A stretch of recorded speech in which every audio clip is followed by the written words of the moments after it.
वाले इजराइल और अमेरिका को ये बताना चाहता हूँ कि अभी तक इजराइल और अमेरिका ने जो लीडर देखे थे वो खामनाई साहब जैसे शरीफ और नर्म दिल थे, लेकिन उनके बाद जो लीडरशिप आने वाली है वो इजराइल का वो हशर करेगी कि वो आखिर तक दुनिया तक देखेंगे। तो यहाँ पर 140 धारा लगाने लग रहे हैं ये। आप लोग यहाँ शोक सभा के लिए आए थे, बहुत शांतिपूर्ण तरीके से मैं तमाम लोगों को देख रही हूँ, बात भी कर रहे हैं, अपनी बात भी रख रहे हैं, क्या कहना चाहेंगे? हाँ, ये हमारे लिए और पूरी दुनिया के लिए, इंसानियत के लिए शोक का पूरा वो है। और हम यही चाहते हैं, हम सब लोग, कि उनका मकसद हमेशा ज़िंदा रहे और उनके जज्बा जो कि वो पूरी मतलब वो उनके सामने झुके नहीं, अमेरिका और इजराइल जैसी ताकतों के सामने झुके नहीं।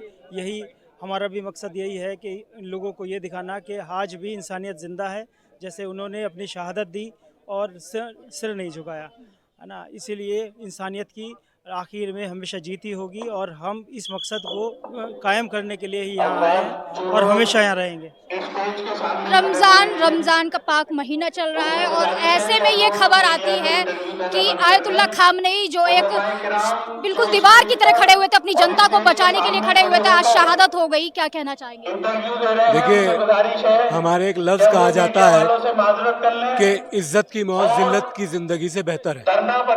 और खामनेई साहब सिर्फ ईरान के लीडर नहीं थे, बल्कि पूरे दुनिया की शियत के लीडर थे और हिंदुस्तान का और ईरान का एक बेहतरीन रिश्ता था जो हमेशा से है और हमेशा रहेगा। हम ये चाहते हैं कि कैसे हम इंसान को एक्सेप्ट करें, उसकी शहादत पर शोक मनाएं जो पूरी इंसानियत के लिए खड़ा हुआ है, और उस इंसान के खिलाफ प्रोटेस्ट करें जो पूरी दुनिया में आतंकवाद बढ़ा रहा है। वो कहीं भी किसी मुल्क के प्रेसिडेंट को उठा के ले जाता है, किसी का पेट्रोल बंद कर देता है, किसी मुल्क को घेर लेता है, कहीं भी जहाज गिरा देता है। ये कोई कंट्रोल नहीं है, अपने आप को सुपर पावर के तौर पर के नाम पर पूरी दुनिया पर जुल्म कर रहा है।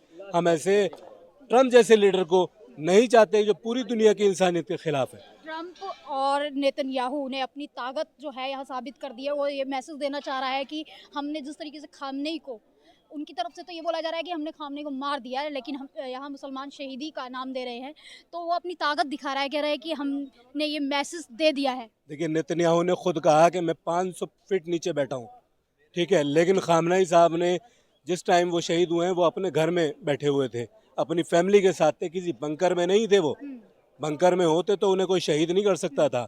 और ईरान की जितनी भी लीडरशिप है, हम कहते हैं कि उन्हें मार दिया, लेकिन शिया जितनी भी कौम है, शहीद होने के बाद उन्हें अफसोस नहीं होता, खुशी होती है। ये उनकी लास्ट स्टेज है, ये शहादत है। जैसे हिंदुस्तान के हर शहीद को हम सलाम करते हैं, वहाँ पर भी हर शहीद पे सलाम होता है। और दूसरी बात कि लीडरशिप ख़त्म हो गई। मैं आने वाले इजराइल और अमेरिका को ये बताना चाहता हूँ कि अभी तक इजराइल और अमेरिका ने जो लीडर देखे थे वो खामनाई साहब जैसे शरीफ और नर्म दिल थे, लेकिन उनके बाद जो लीडरशिप आने वाली है वो इजराइल का वो हशर करेगी कि वो आखिर तक दुनिया तक देखेंगे।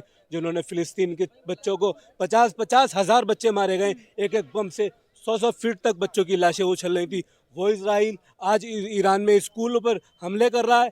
85-85 बच्चे मारे जा रहे हैं, 90-90 बच्चे मारे जा रहे हैं, उसको हॉस्पिटल दिख रहे हैं, उसको स्कूल दिख रहे हैं, ऐसे हमले हो रहे हैं। मैं आपको करना चाहता हूँ कि आप ऐसे लीडर के साथ शोक मनाएं और ट्रम्प का मुखालिफत करें। भारत से क्या मैसेज देना चाहेंगे कि यहाँ पर तमाम लोग एकत्रित हो रहे हैं? आखिरी सवाल चलते चलते। देखिए, हिंदुस्तान हमेशा ईरान के साथ खड़ा रहा है और बात ईरान की नहीं है, बात सही और गलत की है, बात अच्छाई और बुराई की है, बात जालिम और मजलूम की है। मैं हिंदुस्तान के मैं उसी पार्टी से हूँ, मैं बीजेपी का एक कार्यकर्ता हूँ। मैं अपने प्रेसिडेंट से कहना चाहता हूँ कि आप कम से कम पूरी दुनिया पे नज़र रखें और देखें कौन शख्स कैसा है, कौन दुनिया पे जुल्म ढा रहा है, कौन हमले कर रहा है, कौन प्रेसिडेंट पे हमले कर रहा है।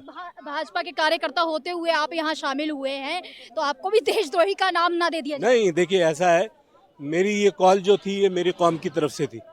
मैं सियासी हूँ, बीजेपी का कार्यकर्ता हूँ, ये मेरा अलग सियासी मेयार है, लेकिन ये मेरी कम्युनिटी ने मुझे कॉल की थी। यहाँ मुझे आना था, यहाँ कांग्रेस के लोग भी थे, यहाँ बीजेपी के भी लोग भी थे, यहाँ और पार्टी के लोग भी थे, सब लोग आए थे। ये हमारा पॉलिटिकल प्रोग्राम नहीं था, ये हमारी कम्युनिटी का प्रोग्राम था। और जो हमारे कम्युनिटी के लीडर ने हमें कॉल की थी तो हमारा आना उस पर ज़रूरी था, वाजिब था।